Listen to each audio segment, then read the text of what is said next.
What if a little girl's fear of a seatbelt led to a national conversation on who gets to belong and who gets left behind? What if one mother's silence turned into a voice that couldn't be ignored? This story begins in the quiet cabin of a delayed flight, but where it ends might surprise you.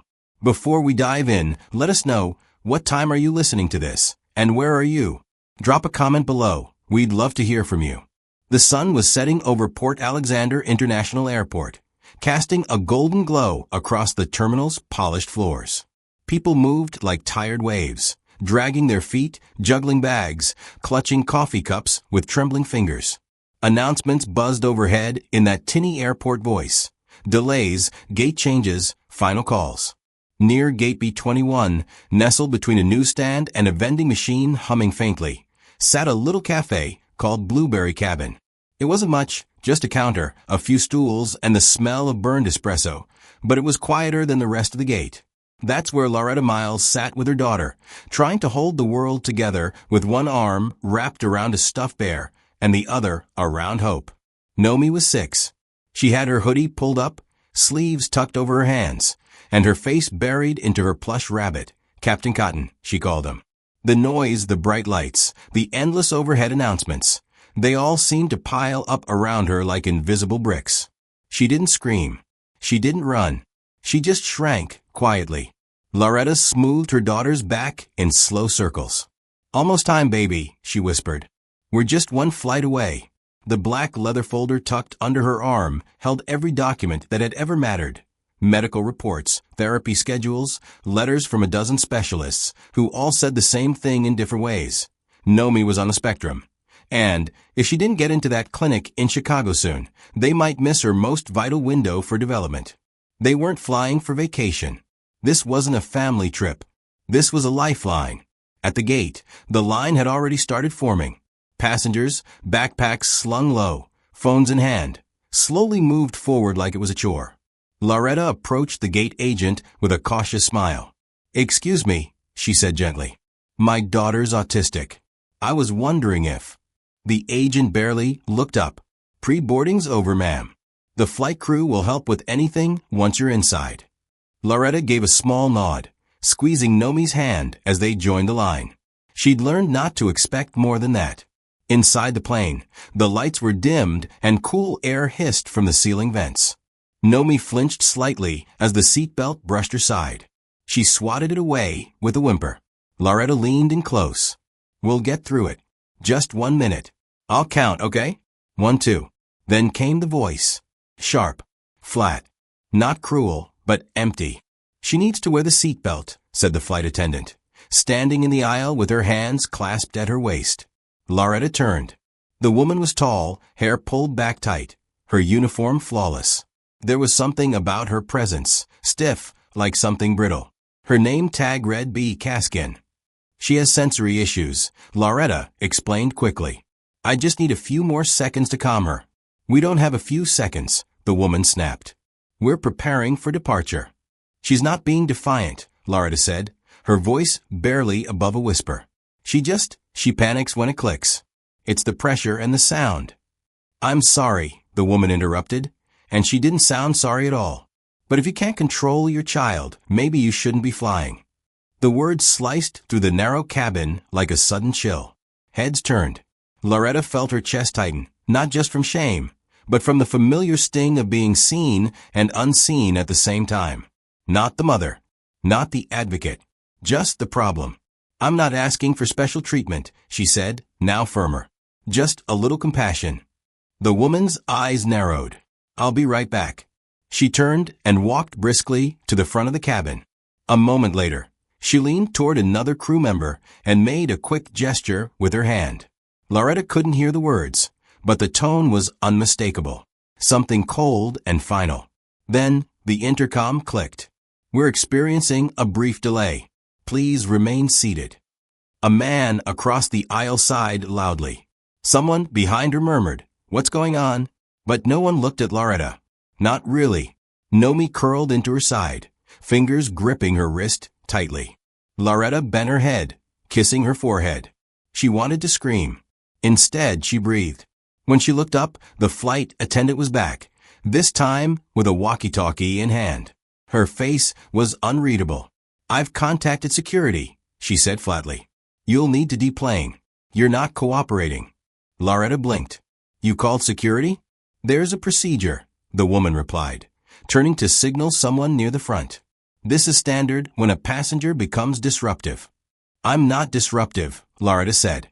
"We're sitting quietly." The woman didn't respond.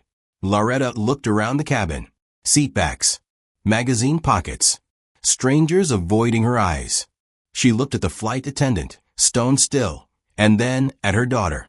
Nomi had started to rock slightly, whispering something under her breath.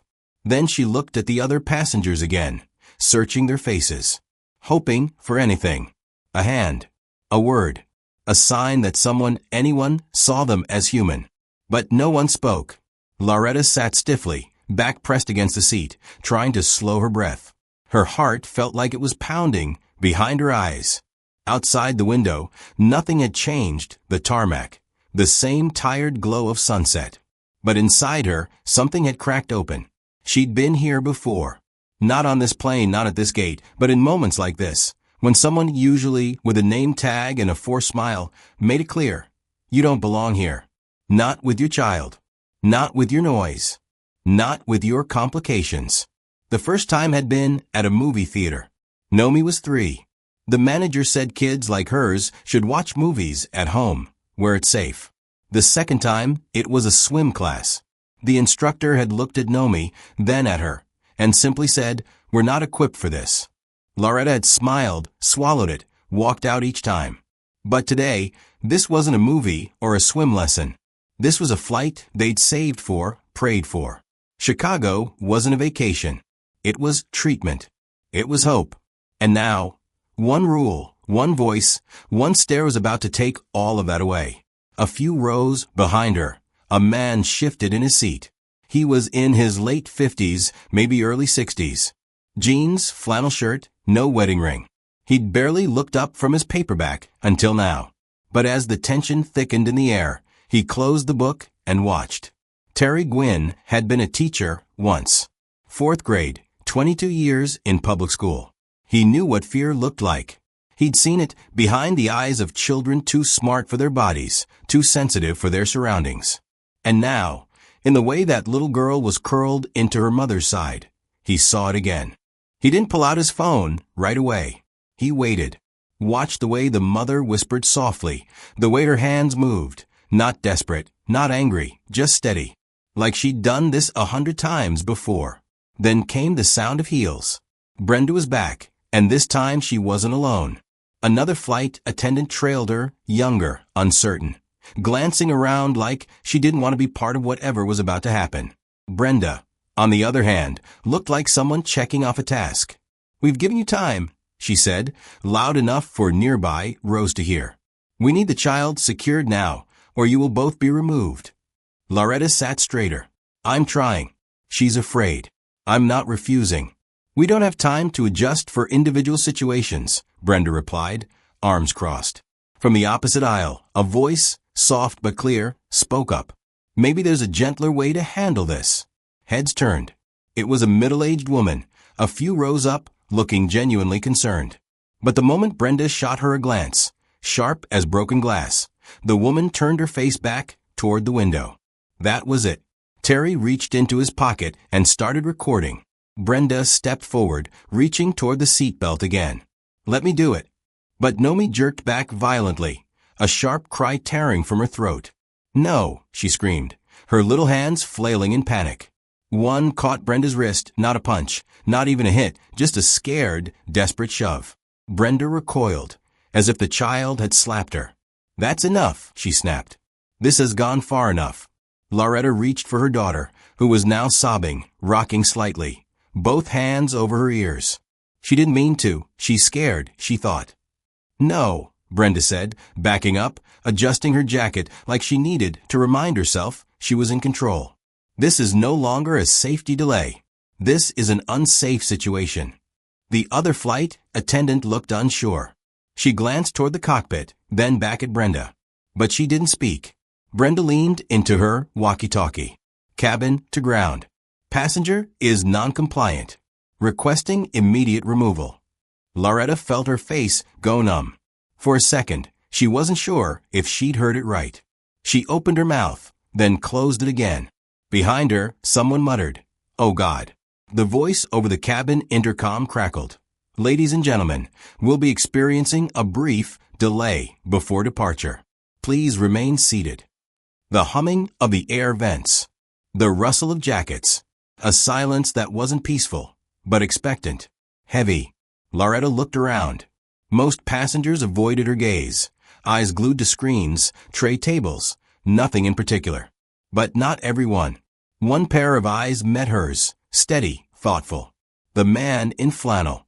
Terry didn't look away. And in that moment, it didn't matter that he didn't speak. His silence wasn't avoidance, it was witness. Loretta wrapped her arms tighter around Nomi, rocking gently with her. She didn't cry. Not yet. But the fear in her chest had changed. It wasn't fear of being thrown off a flight.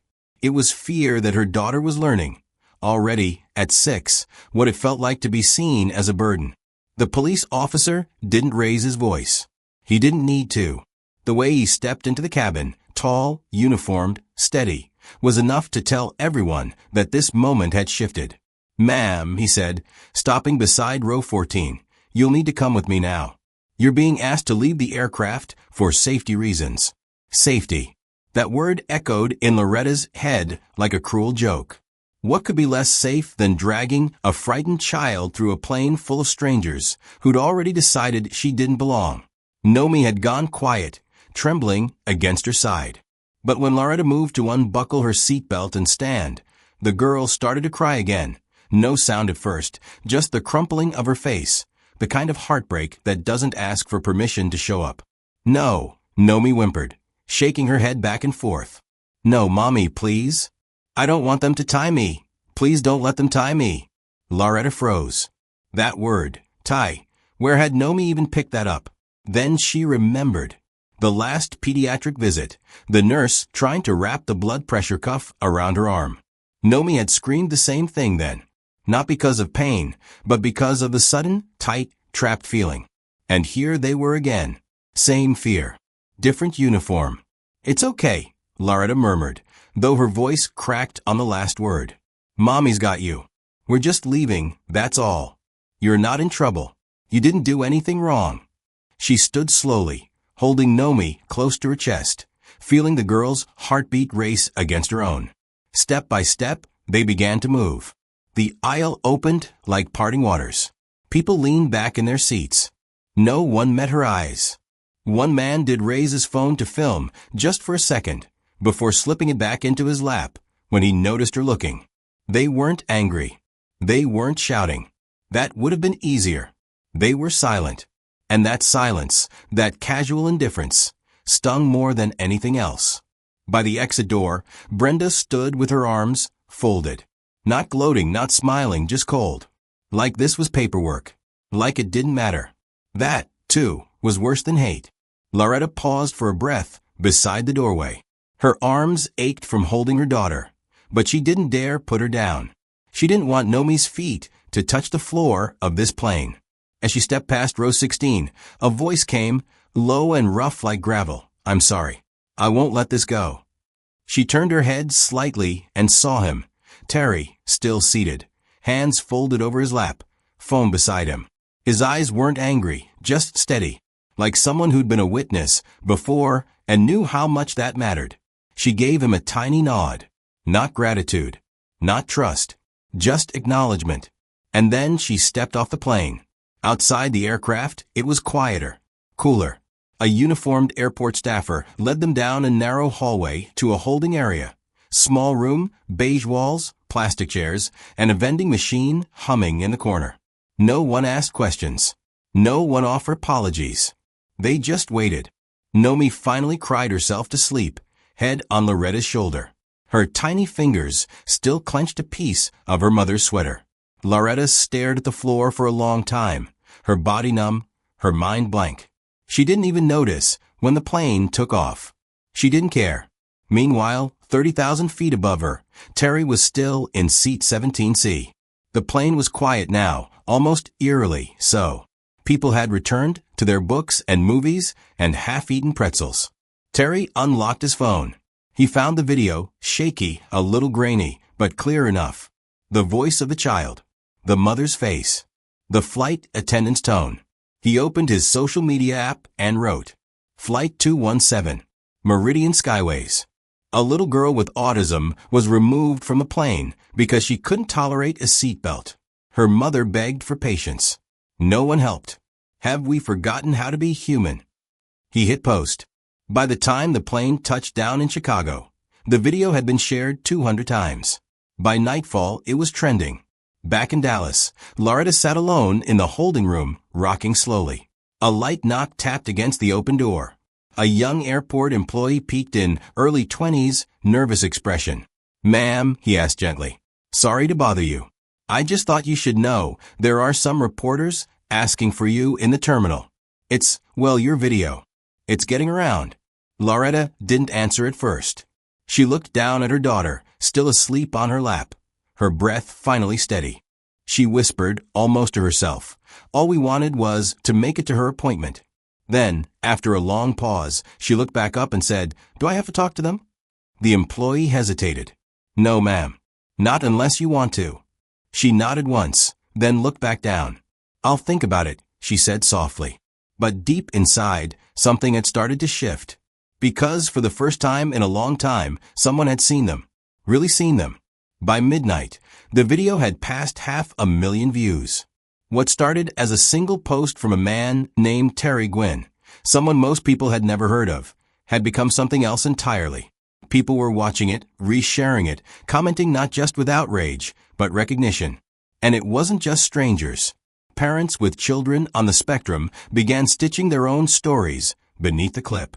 A mother in Florida wrote, My son was forced off a train for rocking too hard in his seat.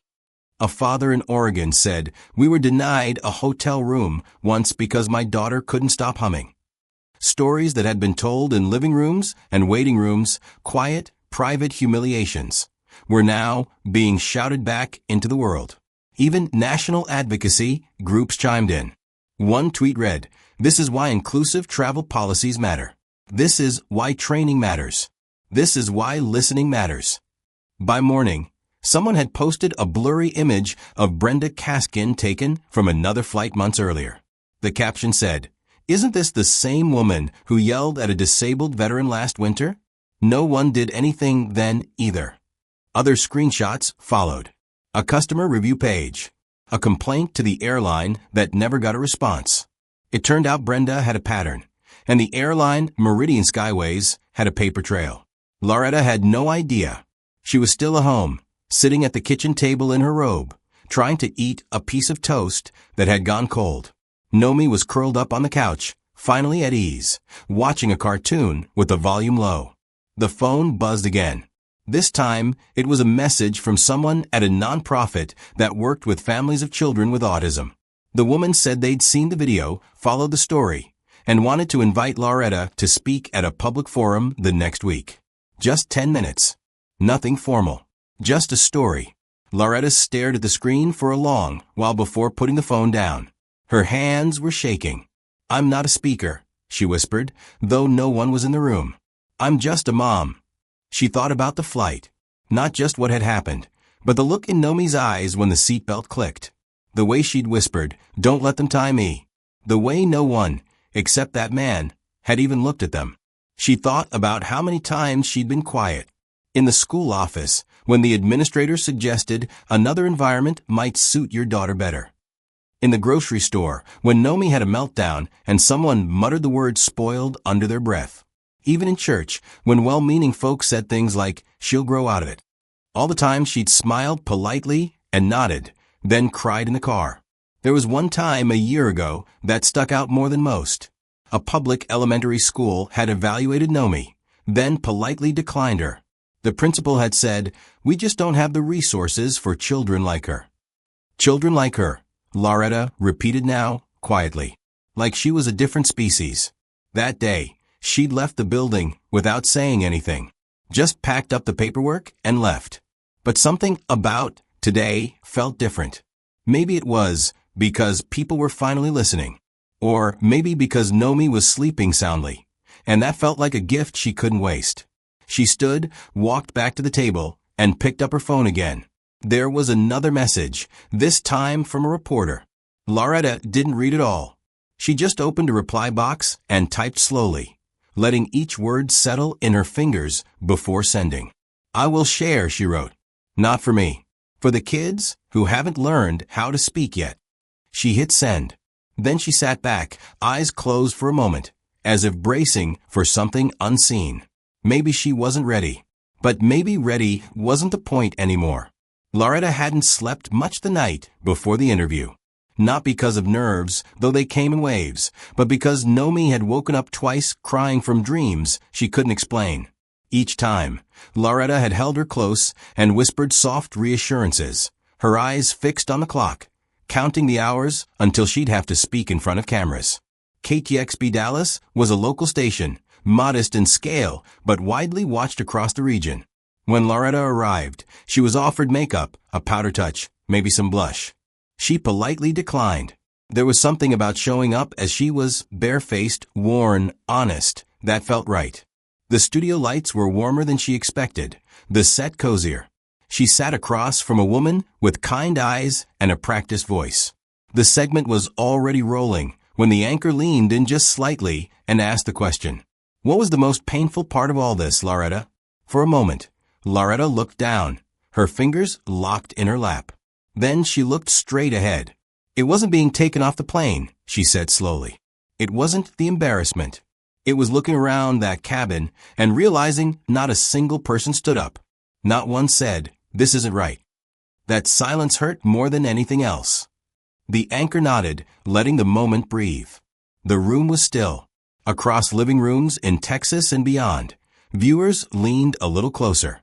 Meanwhile, headlines spread across news feeds. Mother speaks out after airline incident goes viral. Later that day, Meridian Skyways released a carefully worded statement.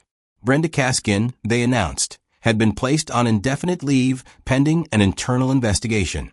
The airline emphasized its commitment to diversity, inclusion, and compassion in customer service. But behind closed doors, not everything was so polished. Within internal employee forums, debates flared. Some crew members defended Brenda, saying she'd followed procedure. "If we make exceptions for everyone," one wrote anonymously, "we compromise safety." Others disagreed fiercely. One message, leaked by someone within the company, struck a different chord. "She's had complaints before, especially from passengers of color. Management always brushed it aside. This time they couldn't." The divide was raw, but the world outside wasn't finished yet. A competing station aired a pre-recorded segment featuring Brenda herself. The interview was dimly lit, more intimate than polished. She looked tired, older than she had on the plane. Her voice cracked before she finished her first sentence. "I never meant to hurt anyone," she said. I lost my son 6 years ago. He was 6. A car accident. He wasn't wearing his seatbelt because I thought we'd only be driving a short distance." She paused, eyes brimming. "Since then, seatbelts, they're a trigger for me.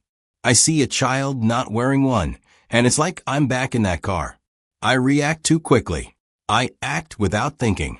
That's not an excuse, but it is part of the truth." The segment ended with her wiping her face, saying softly, "I know I need to change. I just hope it's not too late to do that." Public reaction was immediate and divided. Some viewers softened. "She's human," one commenter wrote. "Grief makes people brittle." Others weren't as forgiving. "Plenty of us have trauma," someone replied. "That doesn't give you a license to mistreat people, especially vulnerable ones." Loretta watched the clip from her living room. She didn't cry. She didn't turn it off, either. She watched the entire thing, her arms folded, her face unreadable. It moved her, yes, but it didn't undo what had happened. And, in her chest, a question stirred, one that refused to go away. If I were white, would she have hesitated? Would she have spoken softer? Would she have listened just a little longer? She didn't have the answer. Maybe she never would. But the ache behind that question didn't fade. That evening, While Nomi drew on the kitchen floor, Loretta's phone rang again. She almost ignored it, but something made her answer. The voice on the other end belonged to a woman from a national disability rights organization. "Ms. Miles," she said warmly, "we've been following your story. We're organizing a congressional hearing on accessible air travel for families with children who have developmental disabilities. We'd be honored if you'd come to Washington and share your experience." Loretta didn't speak right away. Her eyes drifted to Nomi, who was humming softly as she sketched airplanes and clouds in purple crayon. "I'm not a speaker," she said gently. "I'm just a mom." "Well," the woman replied, "sometimes that's exactly who people need to hear from." Loretta hung up without committing. But later that night, while brushing Nomi's hair, the little girl looked up and asked, "Mommy, are you going to help the other kids now?" That one question did more than all the messages, news clips, and interview requests combined, because it reminded Loretta what mattered most. Not being ready, not being brave, just showing up. Loretta hadn't said yes right away. The idea of standing in front of lawmakers, cameras, and strangers in suits made her stomach twist. But the question Nomi asked about helping the other kids stayed with her. It followed her through each sleepless night, through every shaky breath and every moment of doubt. 4 days later, she called the number back. "I'll do it," she said. "But I won't just speak for my daughter. I'll speak for the ones nobody ever hears." That was the beginning. The nonprofit connected her with a speaking coach, Maya, a retired journalist, with a warm laugh and a soft, steady voice. They met on Zoom in the evenings after Nomi went to bed. Maya didn't focus on diction or posture. She asked about memories, feelings, truth. "What did it feel like when they told you to leave the plane?" Maya asked once. "Like being erased," Loretta said, "but with everyone watching." Little by little, the story began to take shape. Not a speech, more like a heartbeat wrapped in words. Meanwhile, the storm outside kept building. A new video surfaced. This one was older, 3 months back, but unmistakable. Brenda again. This time, a different passenger had recorded her speaking sharply to a man on crutches, telling him he was delaying boarding. The tone was the same, clipped, dismissive, laced with irritation. The internet remembered, and it responded. Comments poured in. How many more videos are out there? Why was nothing done sooner? This is a pattern, not a mistake. Faced with growing backlash, Meridian Skyways released another statement, vowing to re-examine its policies for passengers with disabilities and enhance training in empathy and de-escalation techniques. But for many, the words came too late. Loretta didn't read the full press release. She didn't have the energy. She was focused on the hearing. On a bright Wednesday morning, she arrived at the Capitol. The building was colder than she expected. Everything echoed. The clicking of shoes, the shuffling of papers, the low hum of conversation. The hearing room itself felt more like a courtroom than a forum, with polished wood panels and stiff-back chairs. Cameras lined the back wall. When her name was called, she rose from her seat, adjusted the microphone, and looked out at the faces before her. For a split second, she felt herself slipping, back into the fear, the doubt, the old belief that her voice didn't matter here.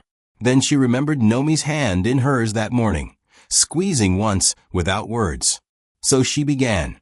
"My name is Loretta Miles," she said, her voice quiet but steady. "I'm the mother of a beautiful little girl named Nomi. She's 6. She's on the autism spectrum, and she's why I'm here." She told the story plainly. The seatbelt, the panic, the silence, the removal, the shame. She paused, then continued. "When my daughter cried, 'I don't want to be tied down,' she wasn't just afraid of the belt. She was afraid of being trapped in a world that doesn't understand her." The room was silent. Even the rustling had stopped. "We don't need more rules," Loretta said. "We need more people who listen, who pause, who try." She looked straight at the camera. "We need to stop making children like mine invisible." Across the country, in a small apartment in Dallas, Brenda sat alone on her couch. The television light flickered across her face. She'd been quiet lately, off social media, avoiding calls. But today, She watched every second of the hearing. When Loretta's words reached the part about silence, about how no one stood up, Brenda flinched. Not because she was angry, but because she saw herself in that silence. She'd been a part of it. She had let her grief, her fear, her habits harden into something cold. She didn't cry like she had in the interview. The tears that came now were different, silent, heavy, honest. She didn't make excuses this time. She saw her son's face in her memory, bright, trusting. And she saw how far she'd drifted from being someone he would have been proud of. Back in Washington, the hearing ended with applause, not loud, but respectful. Loretta stepped away from the microphone and returned to her seat. Her hands were shaking slightly, but her back stayed straight. Outside the room, a reporter caught up with her. "What do you think has changed?" he asked, notebook in hand. Loretta paused, then offered a small, almost tired smile. "Maybe now," she said, "no one's invisible anymore. The spring light felt softer this year, or maybe Loretta was just noticing it more." At Port Alexander, the same massive glass panels still stretched over the terminal, but something had changed. Right above Gate B21, a new sign hung in plain view. Priority boarding. Families with children on the spectrum or with special needs. Please offer patience before policy. It wasn't flashy. It didn't fix everything, but it was real. She and Nomi stood in line, bags packed for their first real vacation. No appointments. No specialists. Just 3 days near the coast, a hotel with a pool, and the promise of stillness. Nomi had picked the destination herself, somewhere with dolphins. As they waited to board, Loretta glanced around. The terminal looked the same. The floor still reflected the light, like water. But she didn't feel invisible here anymore. Nomi sat cross-legged beside her, coloring airplanes again, just like she had months ago. Only this time, her face was calm, and her humming was steady. The little girl who once panicked at the sound of zippers now organized her crayons by color and made a dolphin fly through clouds. "I drew us on a plane," she said proudly, showing the picture. "And the lady is smiling this time."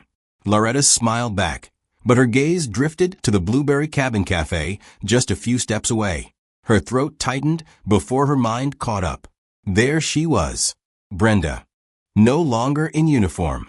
She wore jeans and a cardigan, hair down in soft waves.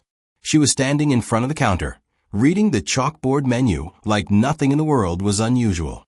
Loretta almost turned away, almost took Nomi's hand and walked to the gate. But something rooted her feet in place. Brenda noticed her eventually. Her eyes froze for a second. She put her coffee down. Then, carefully, she walked over. They stood face to face, surrounded by the hush of travelers who didn't know them, didn't know what had passed between them.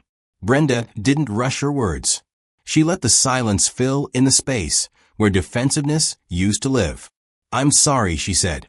"I don't have a better version of it. I'm sorry." Loretta studied her for a moment. There was no makeup to hide behind. No badge, no airline logo. Just a woman who'd been changed. She didn't speak. She just nodded. Brenda started to step back. But then Nomi stood up. Quietly, without a word, she walked over and reached out her hand. Brenda's eyes filled instantly. She crouched down, met Nomi's hand with hers, and gave it the gentlest squeeze. Not a handshake, not a formality, just touch, connection. No one else in the terminal noticed. But for both of them, it was everything. A few minutes later, Loretta and Nomi boarded. The cabin looked no different than the one months ago, but the energy had shifted. A young flight attendant with a soft tone greeted them at the door. "Welcome aboard," she said. Then, after glancing at Nomi's medical lanyard, she smiled. "If she needs a little extra time or help, just let me know. We've got flexible belts now. And if she doesn't want that either, we can make her seat safe another way. No pressure." Loretta blinked. It was the first time she'd ever heard that from a crew member. "Thank you," she whispered. Nomi chose the window seat. Her fingers traced little rainbows on the glass as the engines roared to life. Loretta took her hand. Neither of them said anything. They didn't need to. As the plane lifted off the ground, sunlight poured in sideways. touching Nomi's cheek and casting golden lines across her drawing pad. She didn't flinch. She didn't close her eyes. She looked out at the sky like she knew, somehow, that it was finally hers too. The auditorium at the community college was nearly full. Folding chairs stretched in neat rows across the gym floor, and overhead lights buzzed softly. It wasn't a grand ballroom or a national conference, but for Loretta, this room felt more important than any stage in D.C. A banner hung behind the podium. Community Inclusion Summit, building a world that sees everyone. 1 year had passed. She walked out with no script in her hand, no trembling, no pacing, just a small silver pin at her collar. The Voice Award she would later receive that day, shaped like an open ear and a rising line of sound. The crowd hushed as she stood at the microphone. "I wasn't supposed to be a public speaker," she began, her voice calm and warm. "I was supposed to be a mom who kept her head down, who stayed polite, who tried not to take up too much space." She paused. But then a moment came where silence became too loud. And once you find your voice, it's hard to forget the sound of it. She told the story of the flight, the fear, the fall, and the climb. The room listened like they'd never heard anything like it before. Maybe they hadn't. She ended with the moment that started it all, her daughter's voice whispering, "Don't let them tie me." There was no applause right away, just stillness. Then the clapping began, slow and rising. People stood. Backstage, someone handed her the award. She smiled not because it felt like a triumph, but because it felt like closure. "I'm not a hero," she told the room. "I'm just a mother." But being a mother doesn't leave room for staying quiet when your child is hurt. After the applause faded, a video played on the big screen. Grainy footage, her old flight. A phone camera's shaky image. Her holding Nomi. The moment they were led off the plane. Gasps still echoed from the audience, even after all this time. But this time, something felt different. The focus wasn't pity. It wasn't shock. It was reflection. They weren't just watching a child being removed. They were watching a world that had chosen rules over empathy, and then chose to do better. Outside the auditorium, spring sun stretched across the courtyard. Students leaned against trees with coffee cups. Families gathered around picnic tables. Nomi, now 8, sat on a bench near the flower beds, sketching clouds and planes in her spiral notebook. Her drawings had grown more detailed. Little faces in the windows, a sun with sunglasses, even birds trailing behind. "Do you think we can fly again next month?" she asked, looking up as Loretta walked over. "Why?" Loretta smiled, brushing a crumb from her daughter's chin. Nomi grinned. "Because I want to tell the plane I'm not scared anymore." Loretta leaned down and kissed the top of her head. "Then I think we should tell it." Back in town, Brenda's life had taken a quieter path. She now worked part-time at a local center that offered after-school programs for kids with special needs. Her job wasn't glamorous.